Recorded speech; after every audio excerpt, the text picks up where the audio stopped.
आपको कक्षा 12 physics chapter prism द्वारा प्रकाश के अपवर्तन तथा परिक्षेपण का प्रश्न नंबर 5वां समझाएंगे। पहले प्रश्न को पढ़ लेते हैं कि हमारे प्रश्न में क्या क्या दे रखा है और क्या क्या हमसे पूछा जा रहा है। लिखा, कांच के एक पतले प्रिज्म का अपवर्तन कोण 4.5 है। यदि कांच का अपवर्तनांक 1.52 है तो अल्पतम विचलन कोण क्या होगा। क्वेश्चन पढ़ा और पढ़ने के बाद हमने किताब को साइड में रखा और प्रश्न नंबर डाला कि 5वां प्रश्न हम हल करने जा रहे हैं या 5वां प्रश्न हम समझाने जा रहे हैं। ठीक है, तो लिखो, दिया गया है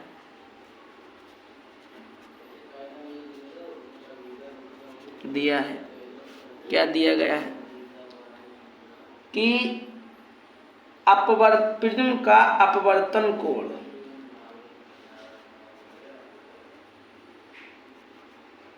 प्रिज्म का अपवर्तक है, अपवर्तक कोण वो ए से लिखते हैं। ठीक है, तो लिख लिया हमने प्रिज्म का अपवर्तक कोण लिख लिया जो हमें दे रखा था।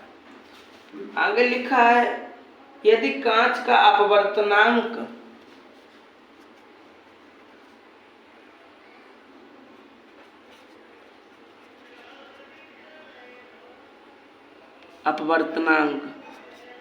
n बराबर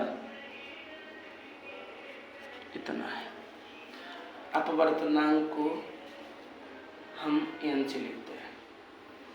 आपसे पूछा क्या गया है कि अल्पतम विचलन कोण ज्ञात कीजिएगा।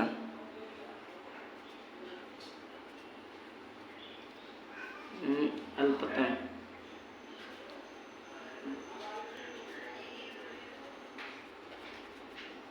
विचलन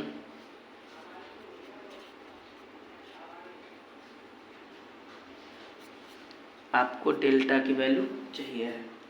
ठीक है, क्या सूत्र होता है भाई मेरा?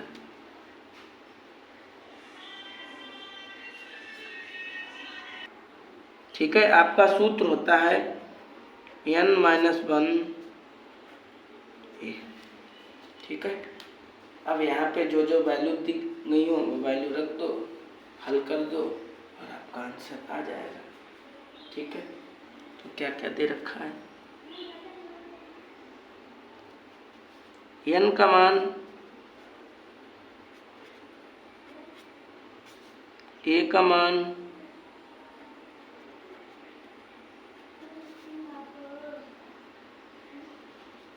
अब आप घटाइए। यहाँ पे घटाने का तरीका जरा ध्यान से समझना, दशमलव के नीचे ही दशमलव आना चाहिए। जैसे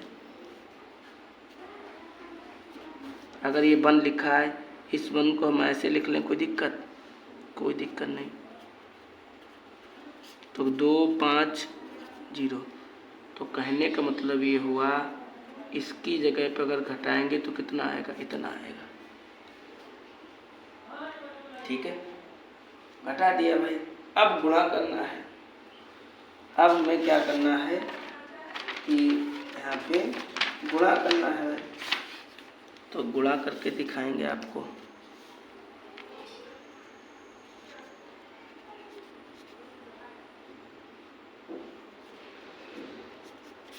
ठीक है, डायरेक्ट नहीं लिखेंगे। 4 5 दूनी 10 की 0 हाथ से लगा 1, 5 25 26, 4 दूनी 8, 4 पंचे 20। ये कितना हो गया? 6 दूनी 12, 13 14, 14 की 4 हाथ से लगा 1, 0.2 के बाद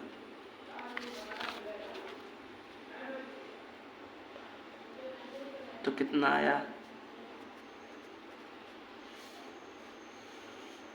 ये रहा आपका आंसर। ठीक है, तो उन्होंने पूछा था अल्पतम विचलन कोण, तो लिखो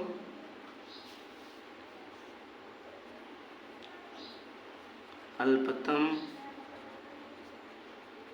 विचलन कोण इतना होगा। इस टाइप का प्रश्न कभी भी आपके सामने आता है तब आप प्रश्न को इस टाइप से ही लगाना। और इस टाइप के प्रश्न बोर्ड परीक्षा के लिए काफ़ी ज़्यादा महत्वपूर्ण है और ज़्यादातर पेपर में आते हैं। ठीक है, तो आप फेयर कॉपी ज़रूर बनाना। इसके न्यूमेरिकल पहला, दूसरा, तीसरा, चौथा, पाँचवा तक हमने डाल दिए हैं। ठीक है, तो क्वेश्चन पढ़ लिया करो, किताब तो होगी आपके पास, नहीं होगी तो किसी मित्र वगैरह के ले लिया करो और वहाँ से क्वेश्चन उतार के समझ के अपने बिना देखे लगाया करो। मिलेंगे आपको अगली वीडियो में, तब तक के लिए बस इतना है।